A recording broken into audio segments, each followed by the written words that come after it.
Ulat News Updates. Mga balita ngayon, 8.8 million pesos na halaga ng shabu sa Panglao nasabat sa top drug target at kasabwat nito.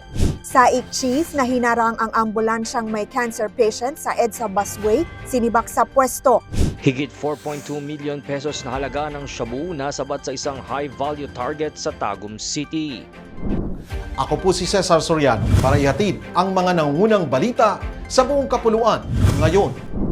Mahigit 8.1 million pesos na hinihinalang shabu at isang iligal na baril ang nasamsam ng Bohol Police Provincial Office o BPPO sa bypass operation sa Panglao, Bohol noong February 17, Martes, mag-aalas 12 ng tanghali. Arestado ang isang top priority drug personality at kanyang kasabwat mula sa Tagbiliran City. Umabot sa 1.2 kilo ang drogang na-recover kasama ang 9mm pistol at bala ayon kay Patricio Degay Jr. Provincial Director.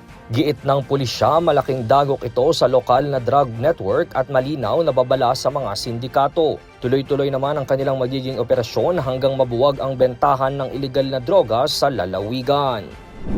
Tinanggal sa pwesto ang hepe ng Special Action Intelligence Committee for Transportation o SAIC matapos pigilan ng kanyang tauhan ang ambulansyang may sakay na stage 4 cancer patient sa EDSA busway kamakailan. Sa memorandum dated February 18, Miyerkules ng Department of Transportation o DOTR, iniutos ni Acting Secretary Giovanni Lopez ang pag-relieve kay Rayson de la Torre habang iniimbestigahan ang insidente.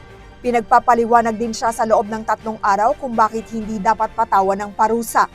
Binatikos ng DOTR ang pahayag ni De La Torre na critical cases lang ang pwedeng dumaan dahil malinaw sa polisiya na pinapayagan ng on-duty ambulances. Inatasan din ang mga enforcer na sumailalim sa reorientation upang maiwasan ang pag-uulit ng kahalintulad na pangyayari, habang tiniyak ng ahensya na paiirali ng disiplina na may malasakit sa pasyente at publiko.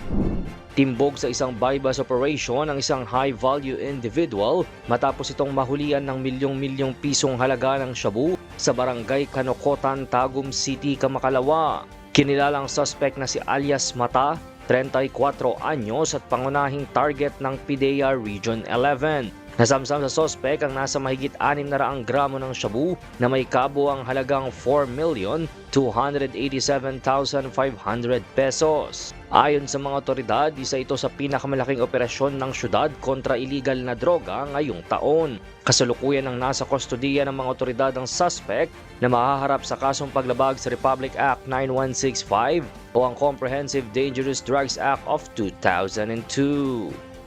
Ako po si Cesar Soriano, kasama nyo sa bawat pagputo ng balita.